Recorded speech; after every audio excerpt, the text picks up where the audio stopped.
All right, cowboys, young Padawans, gather around. We're gonna be playing this together. And the only reason I'm about to play this is because, yeah, usually I don't play stuff. I actually come and tell you, hey, I've watched it and this is my 2 cents. I actually haven't watched it, okay? The only reason this title got me is because owning what you pay for is important. And he was talking about Ubisoft, if I'm not wrong, something to do with the game elements and stuff, assets. And since being a gamer myself, I started playing Prince of Persia, who happens to be Ubisoft, right? And I want to see what it is, So I'm actually going to play this, and I'll play this a little fast. Okay, 1.34x because Charlie's a little slow, but it's okay. We can go fast.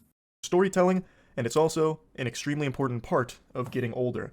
As you age, you're going to go through a metamorphosis, both physically and likely mentally as well. So, today I'm going to talk about my recent character growth. You see, my friends, I have grown, not in height, but in wisdom and experience, and I look back at the Yeah. Charlie of old with disappointment that I could ever be so naive and short sighted. 5, 6 years ago, maybe, I was a very outspoken advocate of digital downloads. I used to preach the gospel that physical media is a fossil, it's archaic, and we need to wash. You see, in the beginning, he actually put me off for a second, but it was important to hear because that context, it was important. It was like, what he's talking about. But yeah, he's coming to the point. So yeah, we all have different ways of doing things, man. I Our love this hands of it guy. and get into the digital age. Ones and zeros are the future. Tangibility is cringe. How wrong I was. Those words are like venom leaving my lips now. In recent years, I sing a much different tune. I now believe physical media is more important than ever, because we have seen time and time again the evils of not actually owning what you pay for. The reason I'm talking about this is because Ubisoft just went full mask off saying gamers need to get comfortable. And also, remember, owning what you pay for is important. If you remember, I covered this controversial topic. You will own nothing and you'll be happy. Yeah, it's kind of really creepy. If you know what I'm talking about, if you follow me, you own nothing. And I have this little bit of controversial take on this whole thing: digital items, physical items. And I believe, yeah, we have to. I believe in ownership. I don't believe in. I have this controversial view on NFTs as well, because unless it's backed by something, you're just holding Pepe's of some confluencer, which I have seen and covered so many times. Like barely have seen utility or proper stuff. But no. And same thing they're trying to do with the gaming stuff. I'm actually going to see this. Ubisoft director says gamers will get more comfortable not owning games, and he's not wrong. I love physical disc of games, believe it or not. I still love it, and I have the Spider-Man. I used to have bunch. This is exactly why I need to watch this now. I was thinking, hold on, what is he talking about? Digital assets and stuff, but now it makes sense. Not owning their games. Fundamentally, that's kind of the point they were boiling down. Basically, he was saying that for subscriptions to truly take off, gamers need to be more comfortable not really owning their products. So I don't have a crystal ball, but when you look at the different subscription services that are out there, we've had a rapid expansion over the last couple of years, but still. Wait, Assassin's Creed maker Ubisoft has said gamers will need to get comfortable not owning their games. Assassin's Creed as well. Ubisoft is huge, man. Speaking to discuss the launch, this is so cringe. They all are. I get it. I get it. The subscription model. You will not own your car because you have to lease it.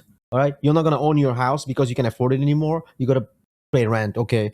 You can't own your pets because they're too expensive. So yeah, you can lease them from some expensive luxury pet owners. Seriously, you can't own garments because yeah, they're Gucci's, and there's not other stuff doesn't come from other countries anymore. Import is cancelled, export cancelled. The cost of the stuff is too expensive, so they're not making any of these. And the ones that's here is Gucci, so you can't afford those. So what you can do is you can lease your clothings now. What's happening, yo? Like, no, I understand that some of the subscription makes sense, but there are 90% of them are horseshit. What do you mean by you don't own anything? I'm just. It makes me sad, man. Because I was also fed this narrative in the crypto market in a way. Hey, man, convert all your fiats to this digital currency, NFTs, and give it to us.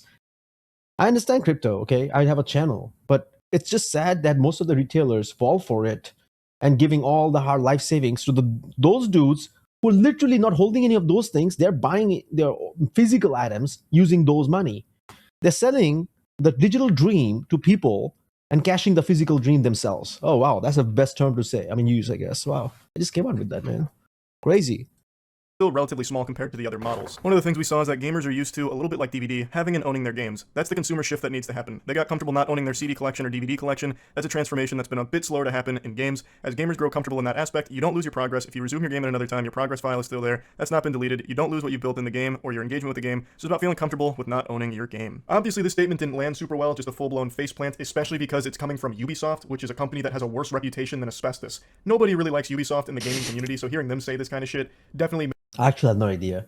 I don't care about. I never paid attention to the company, Ubisoft, whatever, because I'm a gamer. To be honest, now when I started creating content on video games, now I pay attention to the developers and stuff because I'm reviewing products, I'm doing stuff. Back then, when I started playing video games, I mean, man, who cares about who's developing, right? I mean, imagine playing Super Mario, Nintendo, when I was like 7, 8 years old. I understand how things were. I was playing Battle Tank, Super Mario, Pokemon. Now I know, okay, this is their agendas people are starting to spread through GTA, this and that. It never existed at one point, man.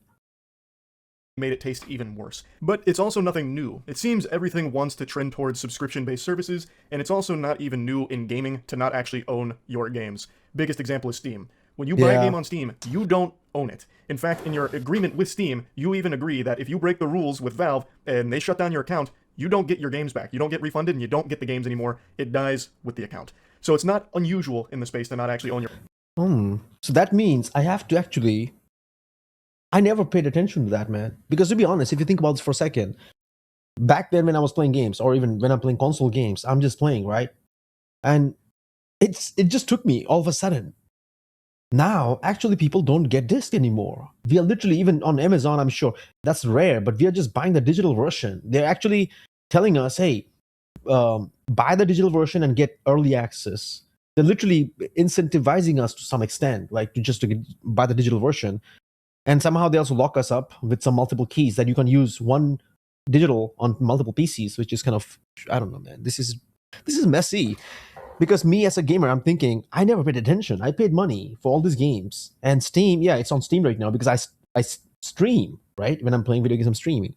But now, I'm not doing anything shady, but if they shut me down and I don't own the games, so I can't play the game. So does it mean I can buy Prince of Persia separately on a disc?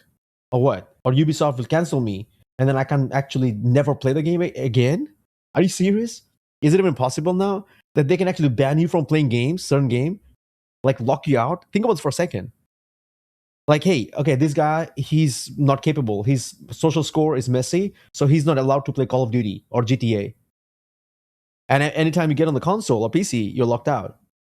I don't know, man. This is creepy. Because it's a subscription model in a way. You don't own it, right? Your products, but Steam is just a really good service with it that most people have trust in. You know what people have no trust in? Fucking Ubisoft. But going beyond that for just a moment, I truly think it is vital to actually own what you pay for, like a physical copy of it. The biggest example I keep giving is SpongeBob SquarePants.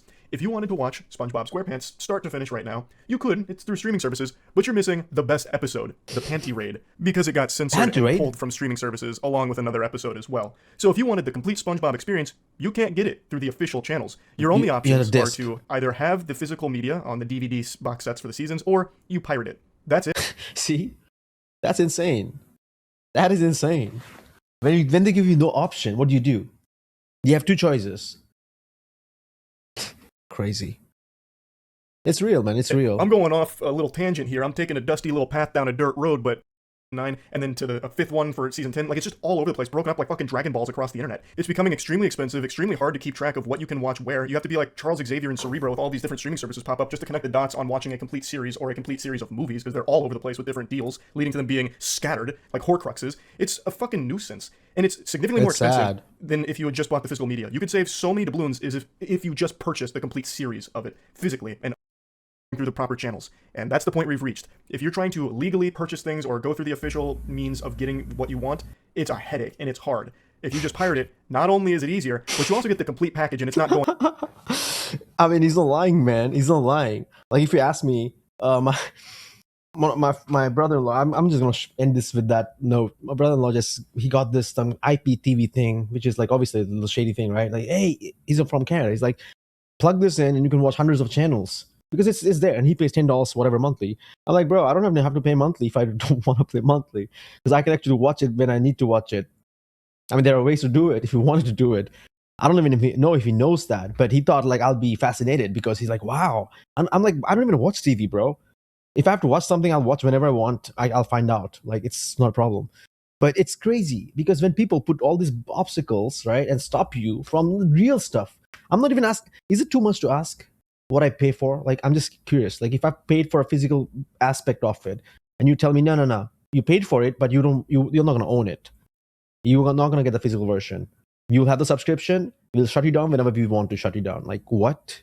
This is where actually things are heading, ladies and gents. It's kind of scary to some extent. I'm not only talking about video games. I'm talking about a lot of stuff in real life. If you look at it, all right, it starts with your cars, auto stuff, everything. You know, so be careful. Anyways, this guy actually made sense, man. And I never knew. I mean, well, I had this thing, but who cares? So many things are going on in this life, right? We're so busy that we barely pay attention to all this thing. I literally bought so many games. Yeah, we move on, but it's not just the games. It's just a lot more to it because first they will do the game, then they will put some more. They will slowly inject this into the rest of the society in some other aspect. So it's freaky. Take a stand wherever you can, while being in the legal boundary, and that's all. Take it easy. I just wanted to like give you my 2 cents on this. All right, I'm out.